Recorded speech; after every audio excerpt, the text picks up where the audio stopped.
My name's Kevin Sarter, Tulsa County Building Inspector. Just coming out here to review a project to see kind of what would be required to bring it up to code to make it a habitable structure. Okay, let's go through here. So what you see is what I bought 2.5 years ago. Okay. In Cool. all its wonderful joy. So one of the questions I have, this wall here, this 2x4 wall was added sometime when the school was open, it was added apparently. It was never really finished as the school changed the demeanor of what they were going to do. The rafters are, I think they're spanning too far for a 2x12 for today's code. What do you think they are on here now? They are 20 foot from end to end, and they're on 16-inch centers. And they're damaged. I mean, they've come through and retrofitted electric through notching. I know that's not the preferred way to do it. And over here we've got a base plate that's rotted out, and the rafters are on it. Yeah. coming off. The rim joists are pretty typical rotted out, but you got a good steel I-beam over here through the center of it. Looks like you have a stone wall, so probably. Oh yeah, no, it's a 2 foot thick stone wall. Right. Yeah. Pretty ridiculous. This I-beam is riveted. I mean, this is the coolest piece of this building, in my opinion. This I-beam with the rivets on the ends and the big square bolts. I mean, yeah. Right. Where do you even get square bolts like that anymore? I mean, you can. Well, I have a machine shop as well, so that's not a challenge, but wasn't on the list of things to get done this year. So how much moisture comes through here? None. Wow. Cool. I mean, all the rains we've had this year, and there's never been water in here except for the holes. Yeah. So what the county typically would want to see on this is you would bring in a structural engineer. Okay. And he would say, these walls and these floors are a suitable structure for that. And then he would also look at your building plan upstairs and say, okay, we're putting some load-bearing walls here, and that's where you may end up sistering up or putting LVLs in places to add structure. To be able to put your load-bearing walls on top of it. At this time, do you see any reason to take the entire floor out of this building? No. Okay, thank God. Woo!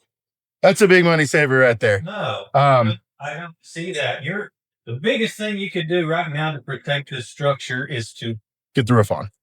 Get the roof on and get this silted up and grading all away from it, so it's draining away from this foundation. Yeah. No. What he said, man. I mean, even the flood in 19, this building didn't get water in it. That's so. Yeah. So it is a cool old building. That's why I'm trying to. That's what I was looking at. Look at these. Yeah, they're just ridiculously thick. I mean, they've got it cased in over there, but that's another case. Yeah. I mean, that's only cased into the edge of the plaster, so it's 2 foot thick. What is your intended use for this area? For the downstairs? Undecided at this time. Currently, we're RV life in it, and have been for 2.5 years, and that is just something we're over. The original front door. This is the original front door. This is the original stairs. The stairs obviously are in need of a repair, as any concrete structure from the 1920s. Yeah. My thought is to remove the columns, or remove the sides in the center, and use the columns for supporting a deck to build a porch. Like a 12 by 20 porch off the front with a gable roof. The structure of the roof in the current condition is pretty rough. I mean, we've got rafters half missing over here. We got decking.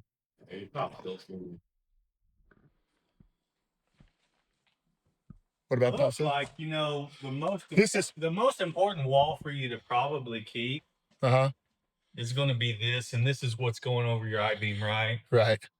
Okay. So now ponder this idea. And this is where I'm thinking from my years of experience in construction. Take the roof off, replace it with 45-foot steel trusses and a steel roof, spray foam it.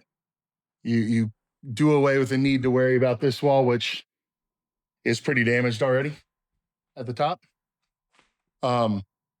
You got a top plate and its sister plate there that are both completely gone in the middle. I don't know. I mean, maybe it does make sense to just keep this wall and repair the roof. If you could keep that wall and use it that from a structural point, that's made to be your center brace wall and load wall for this. If you don't, you'll have to come up with it other ways, and you can sure do that, but your layout is going to be obviously important what you do. To me, your biggest issue that you're going to have is like, what's your plan with like these windows and openings here on the outside? Because this is these windows. Yes, I want to save them. Okay, so I if want you to want save these windows the way they are. okay, so, Everything exterior wise stays exactly as is. okay, so if you're wanting to save those windows, your biggest thing is going to be making sure that your side columns and the center column here are structural enough, and then you're probably going to be doing like some LVLs or something across there to make sure that it can hold that roof load. You're talking up there. I'm talking where all the bricks coming off and everything. All that's got to come off. You know, you could get rid of this upper part, looks like of the window where they used to have like a transom or something on there. Or maybe that was just framed in and it's rotted out. I think that's just the size windows they could get, so they just framed it in. Furred it down. So that'll give you room in here. So these side walls structurally and the center wall, and then how you beam these across here is going to be your most important part. The rest of the roof. What's your thoughts on putting in metal trusses versus wood? Do you see a challenge with it structurally?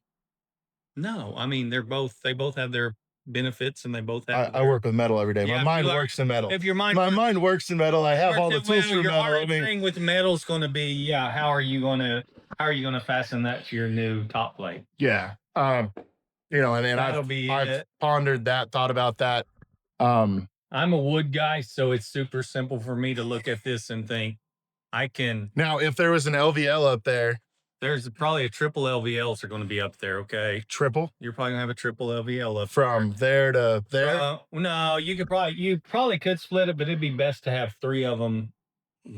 Three individual LVLs go from point to point, because this will end up being your brace wall side, and that'll end up being your brace wall side. Okay. To hold those. Are you thinking that brick all the way across there just needs to go away? It just needs to go away. And replace it with a beam, LVLs, or LVLs, or beam or LVLs. I mean, like a LVL. That's about a 12-inch I-beam there. Right. I mean, I could get a awesome. So you just need to have it engineered if it's I-beam. It's fine. Engineer if it's an I-beam, but if it's an LVL, I don't need an engineer. It's engineered as well. They'll engineer the lumber. Either way, it's engineered. And engineer meaning it has a stamp. Engineered mean it has a stamp, or it has the calculations for the load applied, right? Okay. So a 12-inch I-beam at a 12-inch I-beam would be either 14 or 18 pound per foot. You know, that's going to tell you its weight capacity per foot. Or not really. Yeah, you're not going to have a huge load on it. Your biggest things are just going to make sure that we have enough. These walls on the ends and in the center we want to make sure these windows don't move in and out. Right. Got that. Yeah. And if that's the case, then I think I'd probably bring that wall down a little bit and go ahead and put more beam in there than needed. Really wish I could save that brick because that's really pretty big.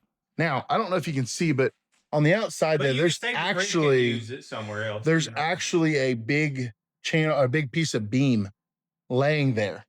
Is that a big I-beam that's sitting I don't on know if that it's an I-beam. or just a lintel?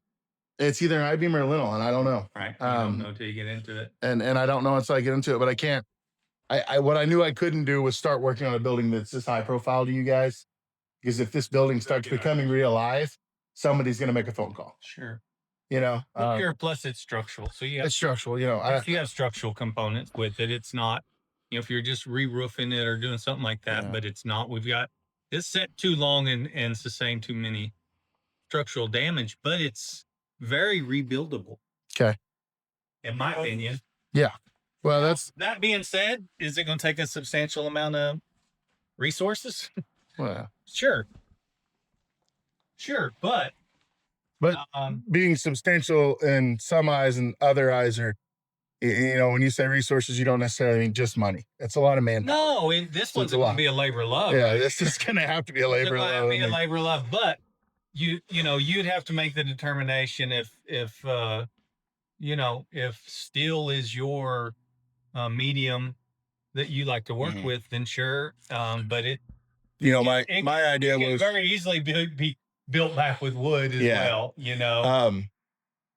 Your hip roof's your strongest roof, right? Yeah, it's super strong. So having a gable down the center versus the shape roof it is now, that change wouldn't really affect anything. It does, because you're going to it'll depend on the height of your gable, obviously, and that, if you do a gable on these ends in here, it won't be so much the load. It'll lower your calculation with the load on here because you don't have all your rafters. It's not really going to have a lot of weight on there. Yeah, because the steel truss, I can do 10 foot. Right. That was a little bit of my thought, is that if we can do that, but you're going to catch the wind load on that. Yeah. And you're going to be in a higher wind load area here because you have no structures really blocking that within 1,500 feet. So if we can't save the walls and we have to go in and do a lot more structure, it changes the plan a little bit, right? Because it changes what your idea ends up looking like. Some of it, but like here, like just say, for instance, you're going to want to run a wall. Say you want to run a wall in the center here and divide this into 2 rooms, right? So what you're going to end up doing is where your floor joist is there, you're going to put 3 LVLs in the floor, and that's going to bear on that, on your I-beam and on your outside wall. Versus adding a post in the middle. Right. Okay. Right. And so that's what you're going to do. That's what we're going to see from an engineer, and that's why you need to have this floor plan designed so he can design that load accordingly. I definitely have a floor plan designed for what's here. It would include bobbing off this corner, shortening this area. Of course, this is if we do a steel roof, shortening this corner so that you open up that area more into the living and kitchen, and then having a double barn door through this wall into what would become the master bedroom, using through that wall. Yeah. Really? Yeah. Because I mean, if that's a load bearing wall, which it is, and we come in, we open it up and we put, 2 2x12s across the opening of the door and then barn doors on it, we've saved the structure, right? Because we're spanning, maximum 8 foot. I'd like to use actually the door that's behind you on this door that you're standing in, that door and the door next to it. Because they're the original front doors to the school. And like, how cool would that be to, use those in the architecture of the room? Obviously there'd be a wall here keeping that area as a bathroom, be able to put a guest bath in there, a walk through there to use a back porch on here as the area going down to the concrete behind it. Then you could have a back patio area, put in washer and dryer behind that wall. You could access it from both sides, stairs back downstairs, things like that.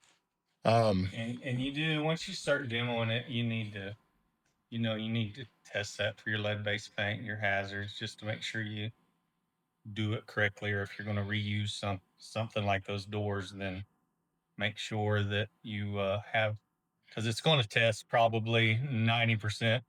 It's going to test for that, so you need to make sure. It's built in 1927. There's lead paint in this shit. Everybody has loads of that, but I'm just saying, if you're going to reuse them, You just need to make sure you do it with that method, or encapsulate it, or do encapsulate it using like a poly or something.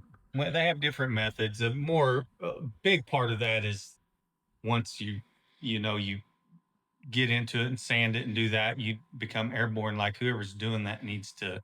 Yeah. You need to protect yourself and do that stuff too. So we So don't test from a county level, you're not going to come out and watch the job but site. I may come out and say, hey, this is lead-based paint. It has to at least be encapsulated, Okay. right? Because we don't want somebody. Your plan is to live here. Yeah, my plan is to build this into a home for me and my wife. There. And it's very cool, and I can give you. I mean, I did one out there in Sapulpa where do you have any pictures of that friends one? of mine, I don't know, but I can it's out on New Sapulpa Road just past the cemetery on the right, and Chris and Jenny redid that one, and I just drew some plans for them. I looked at it much like this for them, and it's awesome little place. Perfect. So, yeah.